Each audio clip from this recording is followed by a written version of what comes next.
Të nderuar miqtë e mi, përshëndetje të dashur zonja dhe zotrinj. Sot do të vim me një histori që në fakt na ka mbajtur peng në shpirt për një vit të tërë. Do të thoni çfarë historie është kjo? Do të flas pikërisht për zonjën Parashevi Simaku. Sot unë them ne festojmë një ditëlindje. Do të thoni pse ditëlindje, sepse pikërisht sot një vit zonja Simaku u rikthye fuqishëm në mediat shqiptare. Nëse do ta rikthenim historinë e saj, gazetari Blendi Fevziu në një nga emisionet e tij solli një fotografi e publikuar nga mediat amerikane, ku një grua e cila jepte intervistë ishte Simaku Nolf, që në fakt dha menjëherë këtë pikpyetjen e madhe: a është kjo gruaja që fshihet pas këtij kapuçit edhe këtij xhupit të mbyllur deri në fyt, zonja Parashevi Simaku?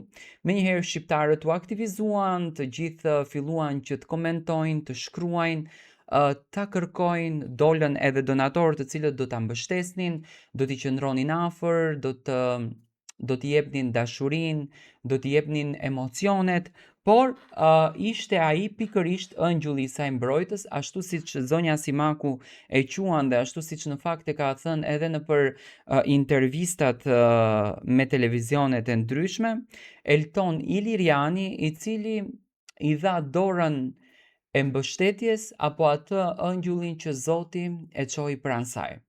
Dhe pikërisht pas të gjitha sakrificave, pas ëndrrës së madhe që Elton Iliriani realizoi tek zonja Parashevi Simaku, që domethënë bëri atë takimin e saj me djalin e saj, që e kishte dhimbje në shpirt zonja Parashevi. Nga historia e zonjës Parashevi mësuam që të gjithë atë jetën e saj të humbur, le ta themi, zonja Simaku e kishte ja kishte dhënë një lloj dënimi vetes vetëm për të takuar djalin e saj, dhe realisht kjo është nëna shqiptare. Nëna shqiptare asnjëherë nuk e hedhën fëmijën, asnjëherë nuk e hedhën gjën e saj më të çmuar për të ndjekur egot apo dëshirat e saj. Dhe zonja Simaku e la në gjysmë atë ëndër të madhe që në fakt e ndërtoi, e nuk e di, atë ëndër të madhe që e la Shqipërinë për në atë vend që shkoi vetëm për të ndjekur Hollywoodin, dhe kjo ëndër e madhe mbeti në gjysmë sepse jeta e saj mori një kahje tjetër, dhe zonja Simaku u përkushtua tek qëllimi që vetëm e vetëm të qëndrojë afër Lukës, djalit të saj të vetëm edhe të çmuar.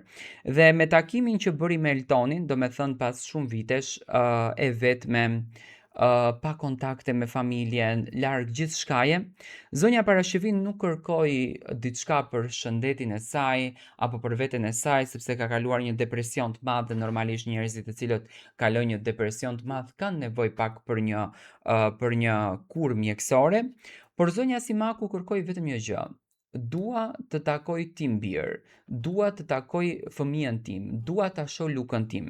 Dhe gjëja e parë që në fakt Eltoni bëri në momentin që takoi zonjën Parashevi është se mundësoi lidhjen që bëri me Robertin, ish bashkëshortin e zonjës Parashevi, dhe me djalin e saj, që domethënë nga Eltoni kuptuam që ka qenë një ndër momentet më të lumtura për vite të tëra që në fakt Parashevia nuk e ka patur, por sot me patjetër që Parashevia do të kishte një mesazh kundërdrejt të ëngjullit të saj, i cili e mbrojti dhe i qëndroi pranë. Sot bëhet një vit nga momenti që do të mbetet përgjithmonë i gdhendur në kujtesën dhe në zemrën time. Rikthimi im. Një vit nga dita kur pas një rrugë të gjatë, të mbushur me heshtje, dhimbje, sfida edhe mall, u riktheva aty ku gjithmonë ka rahur shpirti im. Pranë njerëzve, pranë dashurisë e pranë jetës. Ky një vit nuk ka qenë thjesht kalim kohe. Ka qenë një vit reflektimi, shërimi dhe falënderimi. Një vit ku unë kam kuptuar më shumë se kur se asgjë nuk është e rastësishme. Se Zoti t'i dërgon njerëzit e duhur në momentet më të vështira të jetës sonë. Sot me zemër të përullur dhe me emocion të thellë, dua të shpreh mirënjohjen time më të sinqertë për Eltoni Lirianin. Faleminderit Elton, nga zemra po të falenderoj.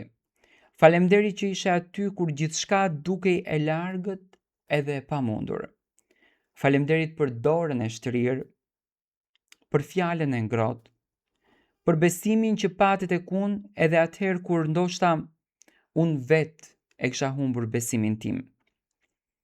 Ti nuk më ndihmove vetëm që të rikthehem, por më ndihmove që të ringrihem. Më kujtove kush jam, nga vi, edhe pse nuk duhet që të dorëzohem kur. Mbështetja jote nuk ishte thjesht ndihmë. Ishte dritë në errësirë, ishte shpresë në një moment kur shpresa dukej krejtësisht e zbehur. Sot një vit më pas, ndjehem më e fortë, më mirënjohëse dhe më e vetëdijshme se çdo hap përpara kam pasur një arsye. Çdo lot ka pasur një kujtim dhe çdo njeri që qëndroi pranë me zemër të pastër meriton një falënderim të përjetshëm. Ky përvjetor nuk është vetëm një kujtim, por është një premtim. Premtim për të vazhduar përpara, për të mos haruar kur ata që më qëndruan pranë dhe për të vlerësuar jetën me gjithë bukurinë dhe vështirësinë e saj. Faleminderit të gjithëve që besuan, që pritën dhe që më pritën me shumë dashuri. Faleminderit Elton për gjithçka. Ky rikthim mban vetëm emrin tënd në të. Zonja Parashevi është shumë mirënjohëse drejt Eltoni Lirianit, drejt asaj ndihme të madhe që Eltoni dhuroi dhe të gjitha atyre shqiptarëve që në fakt e mbështetën dhe e dashuruan. Në fakt Eltoni nuk është se ja dhuroi zonjës Parashevi këtë ndihmën